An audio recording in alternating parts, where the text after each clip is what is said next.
특약, 말자 그대로 특별한 약속이죠.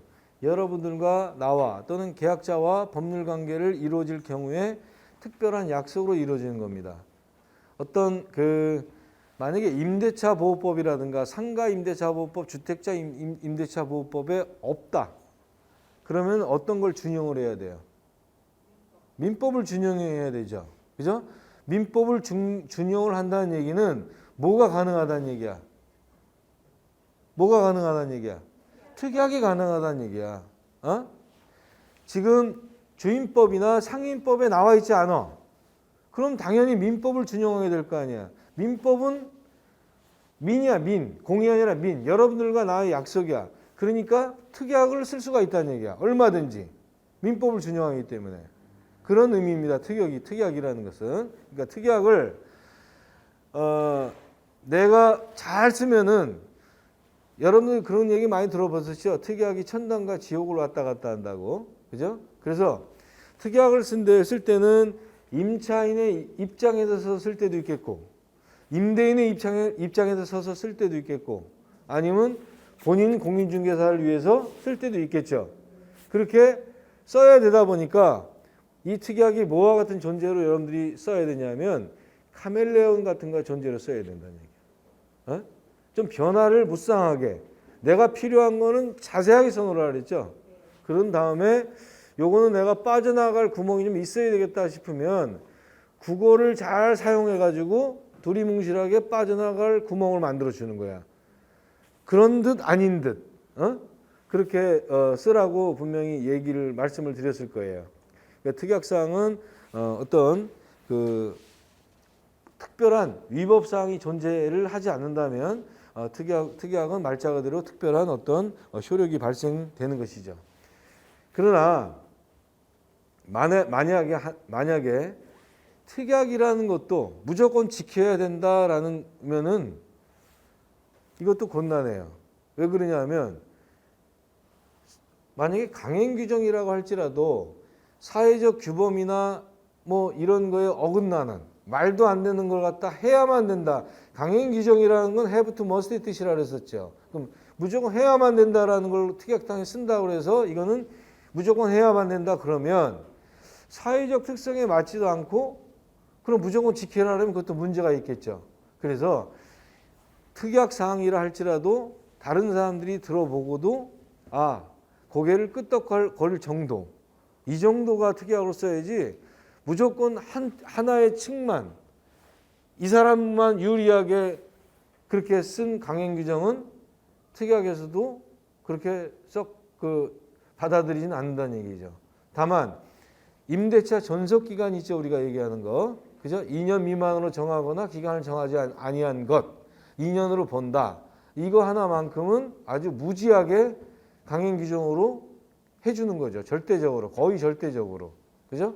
그것만 빼놓고는 거의 강행 규정이라 할지라도 터무니없게 하는 거는 그거는 안 된다. 이런 얘기가 됐습니다. 자, 만약에 이런 특약을 하면은 여러분들 어떻게 했어요? 내가 가게를 얻으면서 임대인이 야, 너 가게 한번 이거 해봐라. 이거 하면 잘 될 것 같아. 떡볶이집 하면 잘할 것 같아. 그래? 그럼 특약 하나 씁니다. 이 가게를 운영하되 만약에 내가 시설비를 투자하고 다 하는데 나중에 가게가 안 될 시 시설비를 돌려받기로 한다. 이거 특약입니까? 그건 좀 아니죠. 그렇게 너도 인정하고 나도 인정하는 그런 특약이라지만 그 특약이라는 게 존재가 되는 것이지 오로지 나만을 위해서 쓴 것을 특약이라고 주장하면 안 된다는 얘기예요.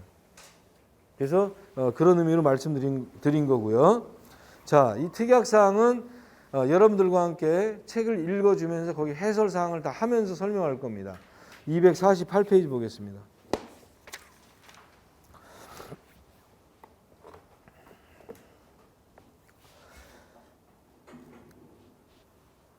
그거를 말씀 안 드리는데 교육환경보호구역이라고 있었죠.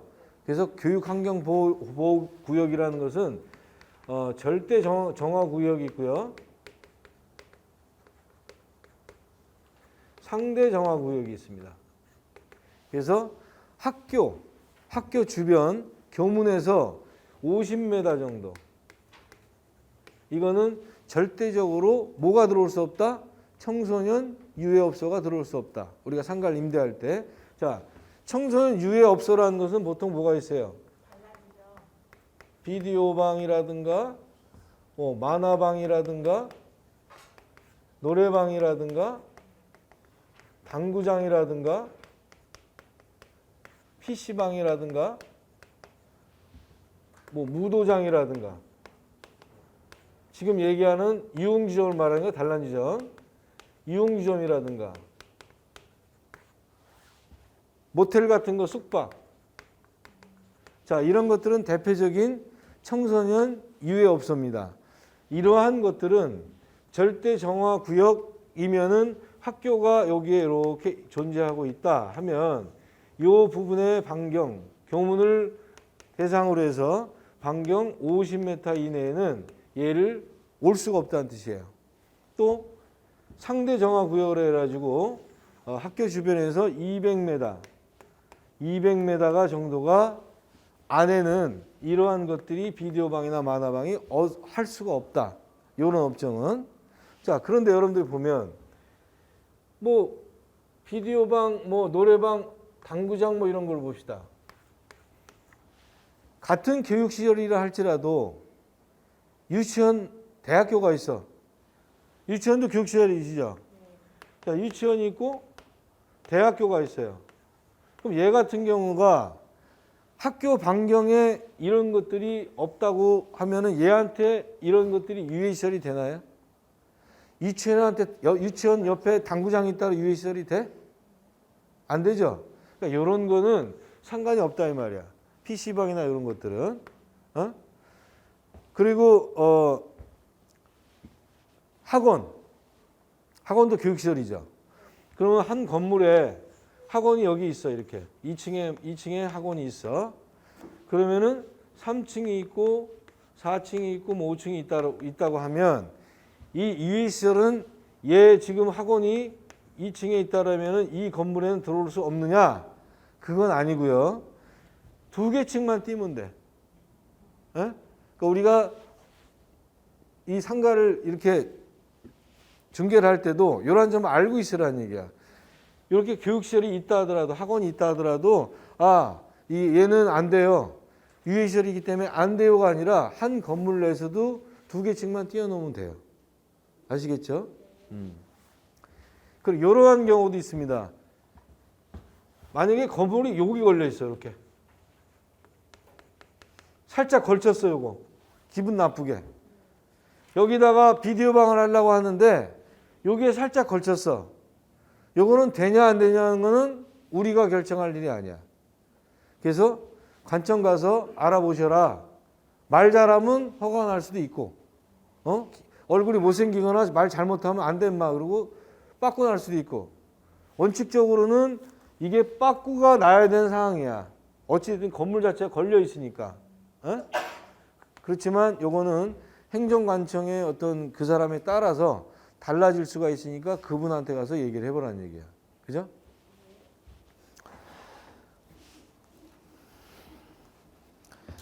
자, 그 다음에 일종 유흥 음식점은 일반 상가 지역에서만 허가가 나므로, 자, 일반 음식점은 상가 지역에서만 나요. 상업지구역에서만.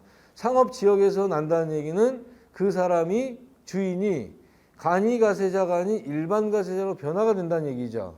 그렇기 때문에 그 사람이 세금 증가 이런 것도 있기 때문에 그것을 협의해서 해보라 이런 의미가 되겠어요. 근데 거의 다 이거는 뭐 협의할 사항도 없죠. 그 다음에 옆에 특약상 주요 정리 및 해설로 하나하나씩 짚고 해설해 넘어가겠습니다. 봅시다. 임대차 계약 만료일에는 새로운 임대차 계약의 성사 여부와 관계없이 보증금을 반환하기로 한다. 자, 계약을 할 때 지금은 깡통주택들이 많죠. 투기를 하려고 전세를 끼고 샀다가 집이 내려가고 그러면은 집값이 내려 빌라 같은 경우는 깡통주택이 아직도 있습니다.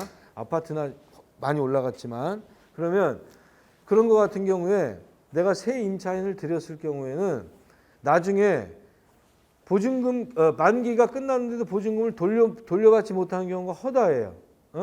야, 집 빼가지고 나가 이렇게 돼야 되니까. 그래서 저는 주인이 싫어하든 말든 간에 계약서를 이렇게 씁니다.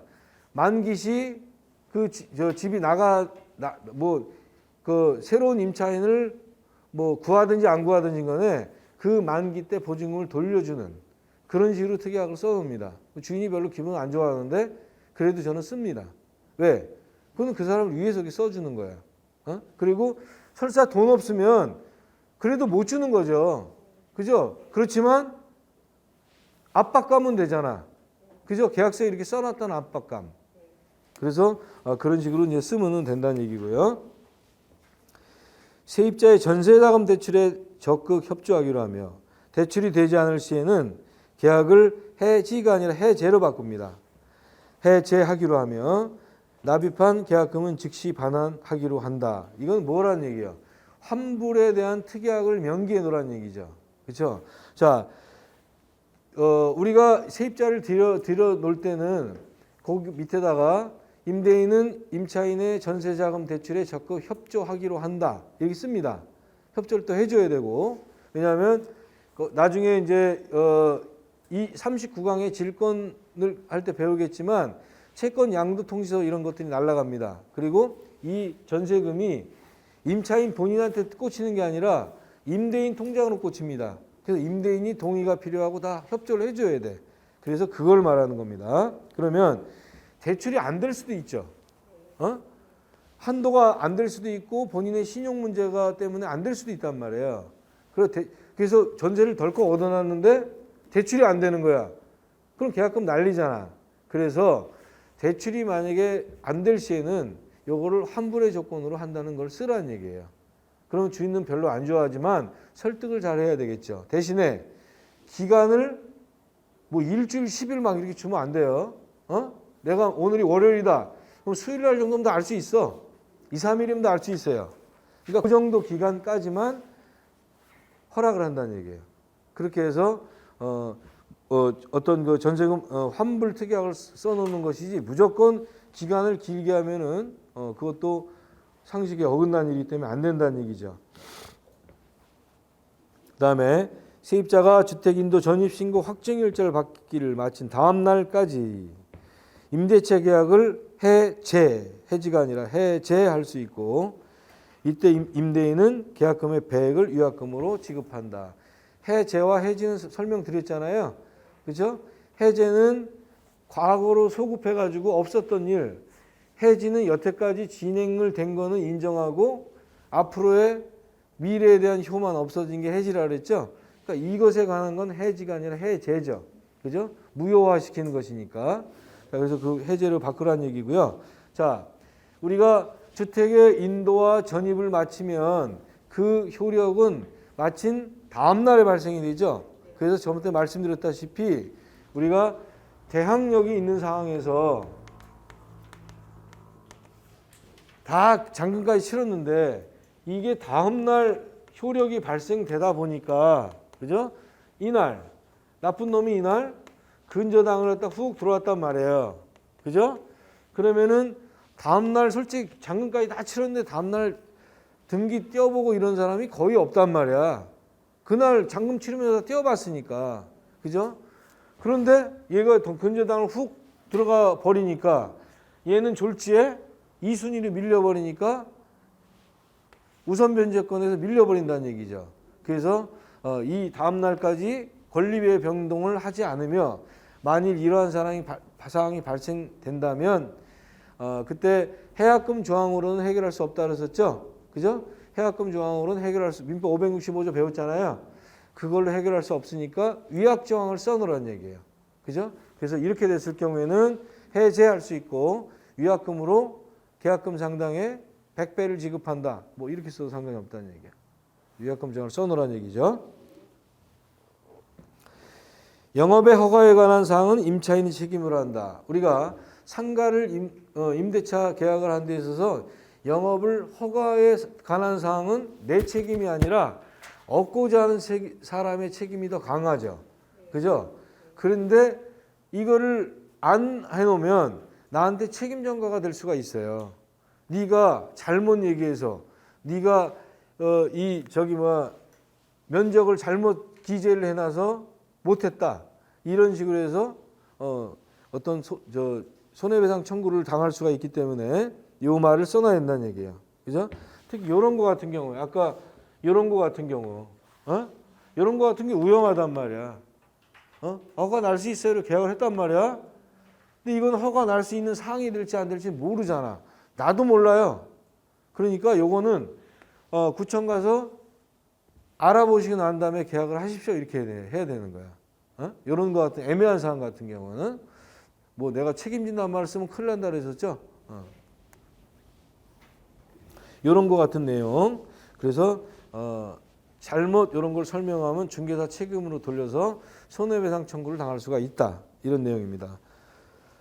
자, 그 다음에 위항 임차인의 영업목적의 허가가 불가능할 경우에 손해배상 없이 계약금을 반환하고 라는 말은 위에 있는 내용과 똑같은 거예요. 만약에 허가가 안 나올 시 또는 내가 원하는 대로 영업허가가 안 나올 시 이 계약금을 다시 반환하기로 한다라는 반환 조건을 환불 조건을 써놓으라는 얘기죠. 그럴 수도 있기 때문에 그죠?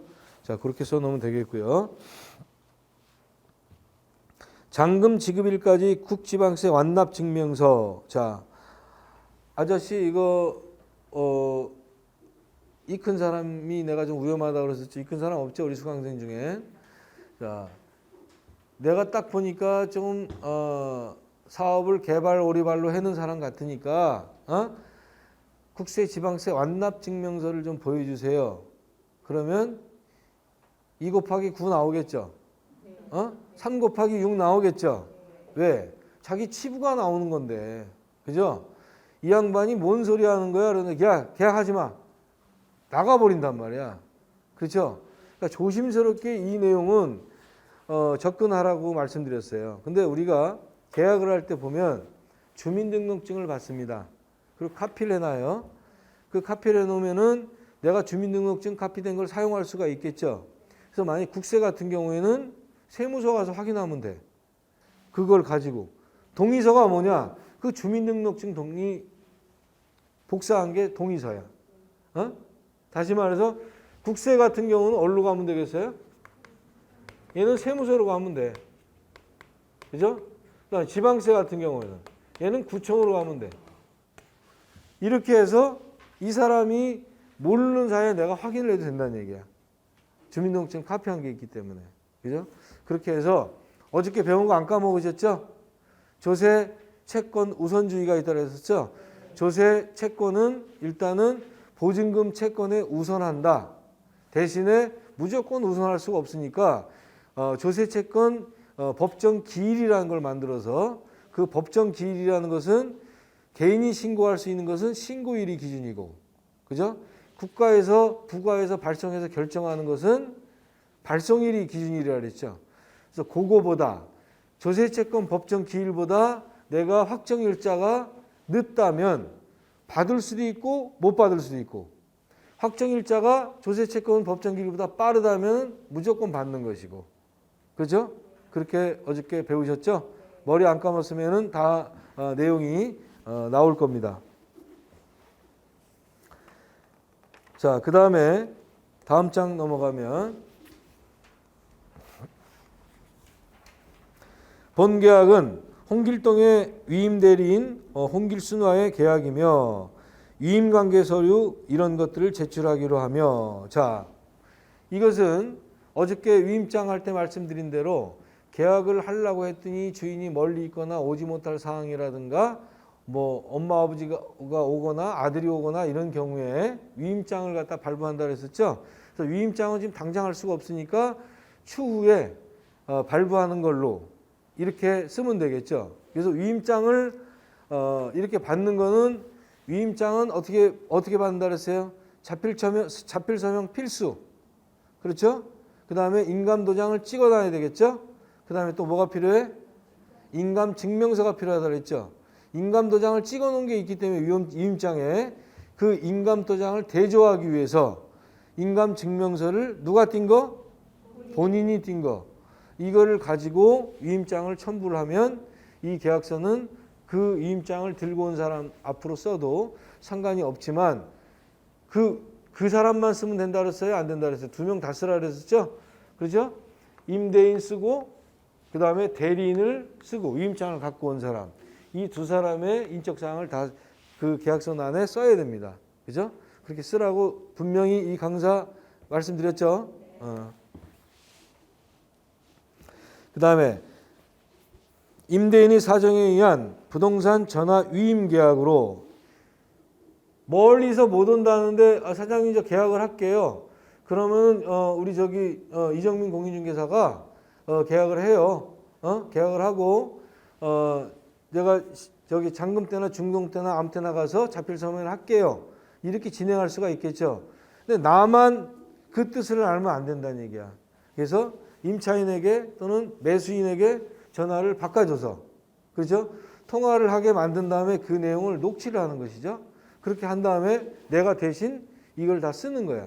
그럼 나중에 임대인이 와서 자필 서명을 하기로 한다. 이렇게 써놓으면 되잖아요. 그죠?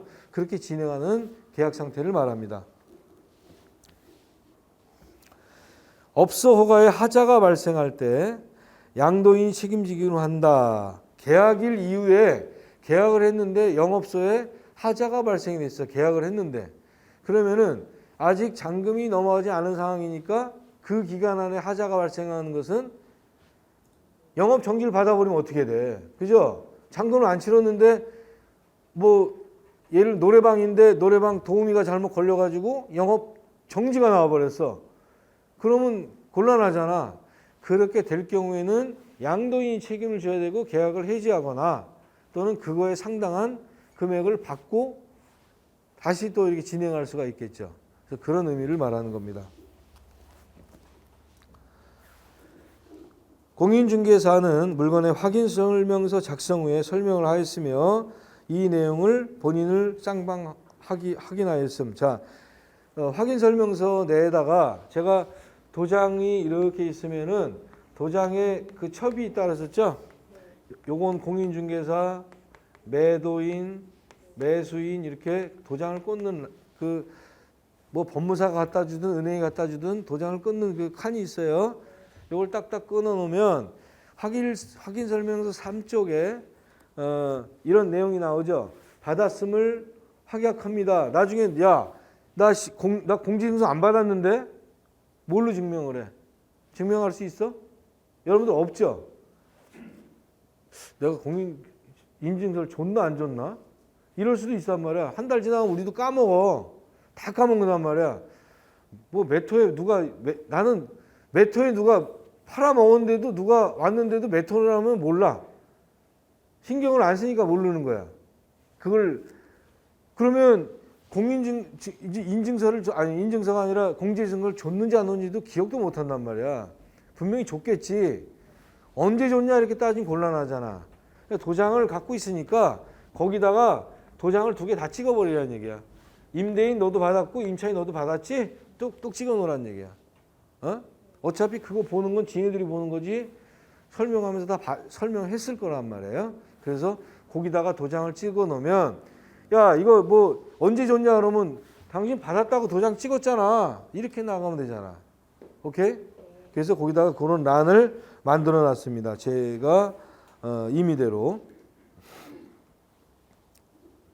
그 다음에 각종 조세 및 공과금은 잔금 지급일 기준으로 상정하고 여러분들 이제 제세 공과금, 제세, 여러 가지 세금, 국세, 지방세, 제세와 공과금을 정산을 해줘야 되겠죠. 나중에 이제 공과금 정산 30 몇 강이 나오죠. 그때 설명하기로 하겠지만 여러분들이 따로 그걸 다 정산을 해줘야 돼. 수도, 전기세, 뭐 수도 계량기 그 바퀴벌레 나오는 거 다 봐야 되고, 여자들은 사다리 타고 올라가서 이거 봐야 되고, 뭐 힘들어요. 일반 주택 같은 경우는. 그래서 그런 걸 다 봐줘야 되고 공과금 정산 이런 걸 다 해줘야 돼. 아파트는 장기손 충당금, 관리비 예치금 이런 거 다 정산해 줘야 되고. 그래서 그런 거는 공과금 정산 때 설명해 드리기로 하겠습니다. 그 다음에 본건은 등기부등본 등 공부상의 면적을 기준으로 한 매매 계약이며 이렇게 나와 있었죠. 자, 어저께 우리가 나와 있는 것에서 여기 일반 같은 경우는 요 벽체 중심선을 이용해서 한다 그랬었죠. 그렇죠? 그리고 요거 같은 경우는 내부선이라 그랬었죠. 무슨 지수? 안목지수라고 했었습니다. 눈으로 확인할 수 있는 거. 그래서 아파트 같은 경우에는 공부상이나 실측이나 거의 비슷하게 나온다고 얘기했었죠. 그러나 일반 건물 같은 경우에는 공부상이 왜 차이가 날 수밖에 없어요? 왜 차이가 날 수밖에 없어? 얘 때문에 이만큼이 차이가 나잖아. 이해되시겠어요? 그러면 내가 상가를 임대할 때는 공부상에 있는 걸 한단 말이야. 그죠? 공부상에는 이렇게 나와 있단 말이야. 이해되시겠어요? 근데 그러면 40제곱미터가 나오는구나. 그럼 허가 납니다. 이렇게 했단 말이야. 실측을 해보니까 38제곱미터밖에 안 나와. 허가 나 안 나 그러면? 만약에 40제곱미터 이상이라면 안 나잖아. 이거니까 실측을 해보니까 이거니까 안 나잖아. 그러니까 계약서상에다가 그런 의미입니다. 공부상의 면적을 기준으로 한 계약이다. 그러니까 여러분들이 이건 알아서 하라 이 말입니다. 그 밑에 보면 차이가 발생하더라도 일체 이의를 제기하지 않는다. 이런 내용 때문에. 그렇죠? 그래서 밑에 영업의 허가에 관한 사항은 임차인의 책임으로 한다라고 내가 특약상에 써놓으라 그랬죠? 그 내용을 갖다가 이 내용과 똑같은 생각으로 똑같은 맥락으로 생각하면 된다는 얘기예요. 자, 그 다음에 저번 때도 강의를 한 것 같은데 근린상가나 이런 데 이렇게 보면 상가가 만약에 주택이 이렇게 있고 뭐 1호가 있고 2호가 있는데 여기가 뭐 미용실이 있었어. 여기를 내가 임대를 하려고 하는데 다행히 얘가 구분상가로 이렇게 다행히 공부상에 등록이 돼 있으면 괜찮은데 보통의 일반 그 동네 이면도로에 있는 상가들은 이걸 구분을 안 해놓고 그냥 이 상태인데 짝에서 임대를 한 거야. 또는 얘를 더 짝에서 임대를 할 수도 있고. 그러면 실질적으로 공부상에 나와 있는 건 얘를 안 짜겠다고 쳐요. 만약에 얘가 50제곱미터야. 공부상에 나와 있는 게. 그럼 내가 얘를 갖다 임대를 할 때는 반이니까 약 25제곱미터 이렇게 표현할 수도 있겠죠. 이거는 금물이라는 얘기야. 이걸 어떻게 표현하라는 왜? 조금 아까 나온 것처럼 만일 하나에 허가가 안 날 수도 있잖아. 25라고 했다 그러면 그럼 공인중개사 작살 난단 말이야. 그러니까 뭐라고 해놓느냐? 그렇지. 50제곱미터 중 일부 임대. 이렇게 써놓으면 지가 실측을 해가지고 뭐 할 거 아닙니까? 그죠? 그러니까 이렇게 써놓으면 된다는 얘기야. 근린 같은 경우에는. 아시겠죠? 근저당이 설정된 물건은 잔금과 동시에 융자 대출금 전액을 상환 조치하기로 한다. 우리가 전세가 매매 그 대비 비율을 보면은 중개할 때 이 집이 한 3억 정도 간다. 그러면 3억 정도 가는데 2억 7, 8천 전세를 들어간다 그러면 만약에 지금 같은 경우에는 뭐 그렇게 집값이 올라가는 상황이니까 위험성이 없지만 집값이 떨어진다 그러면 전세가 밑으로 떨어진다는 얘기 수가 있잖아요. 깡통이 될 수가 있잖아. 그래서 보통은 70% 정도를 잡아줍니다. 전세가 대비를 어떤 시가 대비를. 근데 그게 만약에 90%까지 육박된다 그러면 좀 위험한 겁니다. 신축 빌라 같은 경우에는 예를 들어서 3억에 분양을 하는 거면 거의 2억 9천, 3억의 전세를 뺍니다. 그거 사실은 위험한 거라는 얘기지. 그죠? 그런 것들을 여러분들이 주의 깊게 살펴서 중개를 하라는 얘기입니다. 그리고 내가 들어가는데 근저당이 있으면 반드시 말소하는 조건으로 들어가는 걸로. 그렇게 하면 상관이 없잖아요. 어? 전세권 설정 등기에 동의하는 경우 임대인은 필요서를 제공하고 전세권 설정 말소 비용을 임차인이 부담하기로 한다.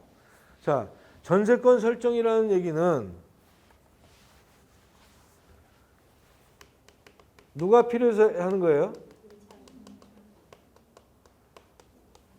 임대인이 필요한 게 아니잖아. 임차인이 필요한 거잖아. 그러니까 얘 같은 경우는 임차인이 설정 비용도 내고 말소 비용도 다 내야 된다는 의미가 되겠죠. 그렇죠? 자기가 필요해서 하는 것이니까. 어? 자, 그런 내용이고 임차권은 임차권 등기는 지가 마음대로 등기 내는 건 아니죠.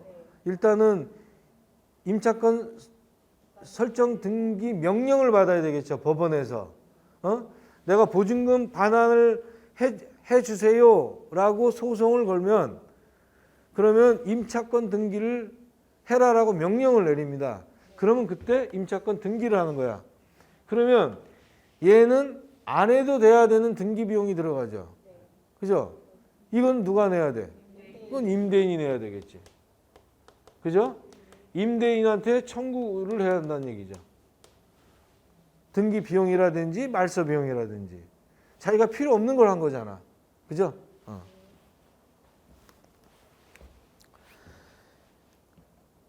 대리 계약일 경우에 이임장 인감 증명서를 첨부하고 원본은 부동산 보관하고 복사본은 매수인에게 교부한다. 원본은 내가 갖고 있어야 되는데 보통은 은행에서 원본을 갖고 오라고 합니다. 대출을 해주기 때문에. 그래서 왜 그러냐면 인감도장이 명확한 거를 대조 확인하기 위해서. 그래서 그때는 원본을 줘도 상관이 없다는 의미가 되겠어요.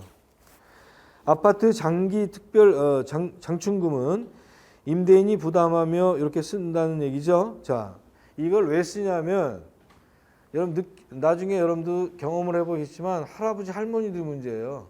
할아버지 할머니들이 장기 충당금을 내가 살지도 않았는데 왜 이걸 내느냐 이렇게 나온단 말이야. 막 이래요. 그러면 방법이 없어. 설명을 해도 뭐 안 돼 막 그냥. 그래서 임대인이 할머니 할아버지고 좀 이렇게 연세가 드신 분이라면 장기선 충당금에 대해서 모를 수도 있어. 그렇지? 그런 분들한테는 계약 전에 이런 게 들어가는데 원래 내셔야 되는데 사는 사람이 관리에 포함돼서 나옵니다. 그럼 나중에 이사 갈 때 이 비용을 할머니 할아버지가 주셔야 됩니다. 그렇게 설명을 해놓고 특약서 써놓으라는 얘기야. 그 다음에 2년 지나면 몰라. 내가 언제 그랬어? 뭐 이런단 말이에요. 그러니까 특약상을 이런 걸 써놓으라는 얘기예요. 뭐 혹은 임차인이 온전히 부담을 하기로 한다. 이거는 만약에 내가 친척한테 주거나 뭐 싸게 주는 경우도 있겠죠. 그럴 경우에 야 그럼 장충금은 그냥 네가 내 이렇게 할 수도 있겠죠. 그럴 때 이렇게 특약상을 쓰라는 얘기고. 잔금일은 쌍방 협의하에 앞당길 수 있다. 협의라는 말입니다. 협의라는 것이지 잔금을 무조건 앞당길 수 있는 건 아니에요. 잔금을 계약을 할 때 잔금 날짜를 딱 정해놨다는 얘기는 어떤 게 정해진 거예요? 이삿짐도 정해져 있고 모두 정해져 있고 다 맞물려 있죠. 그죠? 이사 갈 사람, 이사 올 사람 뭐 이런 게 다 맞물려 있어요. 톱니바퀴 딱딱딱 맞물려 있단 말이야. 너만 내가 2월 17일 날 이사 가기로 했어. 나 2월 18일 날 이사 갈래. 아니면 2월 16일 날 이사 갈래. 이렇게 자기만 결정해도 될 일이 아니라는 얘기야. 다 물려 있으니까. 그래서 이런 경우에는 쌍방이 협의를 해가지고 다 맞춰가지고 해야 된다는 얘기야. 여러분들 겪어봐. 머리 다 빠져. 나 머리 다 빠졌잖아. 머리 이거 심은 거야. 우리 저 공법 선생처럼 공법 선생이 원래 대머리였었거든. 그래서 공법 선생님 얘기를 듣고 나도 심었어. 그래갖고 지금 5월이니까 5월 내가 18일 날 심었어요. 6, 7, 8, 9, 10, 11, 12, 1월 이제 8개월 됐어요. 내년 한 이맘때쯤에는 그 바람 불면 머리가 막 날릴 것 같아. 굉장히 좀 고달픈 그 관리를 하고 있는데 매달 가서 막 그 주사를 버벅 그 기기가 있어요. 그 이게 주사를 맞고 여기를 뒤에를 옛날에는 이걸 이렇게 잘라가지고 했는데 지금 그게 아니고 이렇게 이발하듯이 이렇게 여기 뒤를 이렇게 세 군데를 이렇게 잘라요. 그럼 그거 뭐가 나올 거 아니야? 그걸 이제 뽑아가지고 여기다가 모 심듯이 이제 앞에다가 탁탁 심는 거야. 그래갖고 여기 2시간, 여기 2시간 걸려. 그 4시간 동안 수술 받고 나면 이 머리가 이 두께가 있잖아요. 두께가 한 3개월 정도 가는 몰라. 감각이 없어. 이게 바가지 이따만 하나 쓰고 있는 것 같아. 이게 벗고 싶어 막 그 정도로. 이제 그렇게 지나고 가렵고 막 그 머리가 나기 시작하니까 처음에 머리 빠졌다가 또 이제 새순이 이제 나와야지만 되는 거야. 근데 지금 이제 새순이 좀 나오고 있는 것 같아. 예? 그러니까 옛날엔 내가 솔직히 이거보다 더 멋있었어요. 약간 머리가 없다 뿐이지. 그래서 야 이거 머리를 좀 심어야 되겠다 해서 머리를 심은 거야. 제가 이제 올해 환갑인데 올해 이제 60살 환갑이에요. 그래서 작년에 우리 아들이 환갑 선물 미리 해준다고 이걸 해준 거야. 난 안 한다고 그랬는데 지가 와서 등록하고 뭐 해서 1200 얼마 들은 것 같아요. 그래서 그렇게 했어요. 했는데도 안 멋있는 것 같아. 여자분들이 더 많어. 병원 가면 여자분들이 반 이상인 것 같아. 여자분들도 요 앞을 이렇게 하더라고. 이렇게 돼 있으면 여자분들 이마 이렇게 돼 있잖아요. 요거 이렇게 하더라니까 그거를. 굉장히 많아요 여자분들도. 난 여자분들 왜 하나 그랬는데 이게 함으로써 시집을 더 잘 간다네. 우리 뭐 남성분들은 사실 머리 빠지면 막 이상하잖아. 그죠? 그래서 자기 관리를 잘하는 연예인들은 다 했잖아요. 거의 100% 했어요, 연예인들은. 다 했어. 거의 다 했어. 남자들은 머리가 다 빠지거든. 아, 이거 왜 설명했냐? 이거 장금일 이거 잘못하다가 있잖아요. 진짜 머리 빠져. 진짜 환장한다니까. 한번 겪어봐. 내가 좀 설명 안 해도 여러분들 겪어봐. 그래서 내가 머리 다 빠져서 내가 심은 거야. 다음. 관리비는 월 몇만 원으로 한다. 자, 다가구 같은 경우에는 우리가 들어갈 때 원룸이나 이런 거 같은 경우에 관리비 얼마입니까 할 때 뭐 4만 원, 5만 원 이럽니다. 근데 아까도 얘기했지만 할머니, 할아버지들이 문제야. 4만 원이라 그랬잖아요. 그런데 내가 언제 그랬어? 막 이래요. 아주 만 원에 목숨을 걸어. 그리고 5만 원인데 내가 왜 4만 원이라고 그러냐고 막 뭐라 그러셔. 그래서 할아버지 할머니일 때는 하여튼 그런 거 잘 써놔야 돼. 그분들이 까먹을 수가 있어. 깜빡깜빡. 그래서 그런 분들은 월 관리비를 만 원에 목숨을 걸기 때문에 만 원의 목숨이야. 그분들은. 그래서 그거를 잘 관리를 하고 넘어가야 됩니다. 계약시 주의사항. 상대방이 보여주는 등기부등본 금물. 내가 공인중개사 직접 띄어라. 그런 의미가 되겠고, 여러 개 담보물건 예고등기, 가등기 설정된 것도 조심하라. 담보물건은 말자 그대로 권리사항이 뭐 담보로 되어 있는 걸 말하는 거죠. 예고등기라는 건 지금은 없어졌지만 아직까지 남아있는 게 있어요. 예고등기 있으면 무조건 하지 마세요. 만약에 내가 예고등기가 등기를 딱 떼어놨는데 예고등기가 있다. 그럼 그거는 쳐다도 보지 마. 매매고 지랄이 그냥 하지도 마. 그거는 무조건. 왜 그래? 예고등기라는 말자 그대로 지금 현재 뭔가 소송 중에 있다는 거야. 진정 명의인을 찾기 위한 소송이라든가 소유권 뭐 변동 소송이라든가 이런 소송이 진행 중에 있는 거야. 그러면 예고등기가 돼 있다는 뜻은 얘가 승소를 하면 소유권이 바뀔 수 있다는 의미 되는 거 아니야. 그럼 지금 내가 있는 사람하고 계약해봐야 아무 의미가 없는 거죠. 그죠? 예고등기가 굉장히 위험한 거야. 만일에 하나 예고등기가 되어 있다 그러면 쳐다도 보지 마. 저 안 해요. 그냥 그래. 무조건. 알겠죠? 가등기는 뭐 여러분들이 다 알다시피 가등기는 내가 뭐 담보나 무슨 어떤 돈을 받을 수 있을 때 하는 조건으로 그냥 가등기를 해놓는 거죠. 그 가등기의 법률적 효과는 없어요. 그 가등기라는 말 자체. 그러나 가등기가 본등기가 됐을 때는 굉장히 뭐가 되는 거야? 가등기 한때는 소급이 돼서 되죠. 그죠? 본등기 할 때가 아니라. 그러니까 가등기가 별로 힘이 없는 것 같으면서도 굉장히 힘이 있는 거죠. 그러니까 그때가 소급되니까. 그렇게 돼 있는 것도 조심하라는 얘기가 되겠고요. 이렇게 봤는데 등기부 등본에 권리부 막 누가 사고 누가 팔고 뭐 말소가 되고 뭐 어디에 압류 잡히고 뭐 이런 것들은 물건이 문제가 있는 게 아니라 누가 문제가 있어 보여? 사람이 문제가 있어 보이죠. 그러면 언제 어느 또 이 물건에 어떤 상황이 물건의 변동이 있을지는 의심이 막 가죠. 그런 것도 조심하라 좀 얘기야. 다 조심하라는 얘기야. 그러니까. 그리고 토요일이나 일요일 같은 경우는 은행이 돼 안 돼. 그렇기 때문에 토요일날 일요일날 잔금 날짜를 잡지 말라는 얘기야. 무조건. 아무리 적어도 금요일까지. 토요일날 일요일날은 잔금 때문에 굉장히 골 아파요. 은행이 안 되기 때문에. 은행은 확인이 안 되기 때문에 토요일날 일요일날은 피하라 이런 의미가 되겠고요. 나머지는 뭐 다 아는 내용이죠. 자, 밑에 한번 읽어주겠습니다. 자, 부동산 중개 계약 전에 공인중개사님들은 한 번은 매도인, 임대인 입장에서 또 한 번은 매수인, 임차인 입장에서 분석하고 또 분석하여 양 당사자를 만족시킬 수 있는 최고의 공인중개사가 되기를 바랍니다. 이게 내 뜻입니다. 아시겠죠? 네.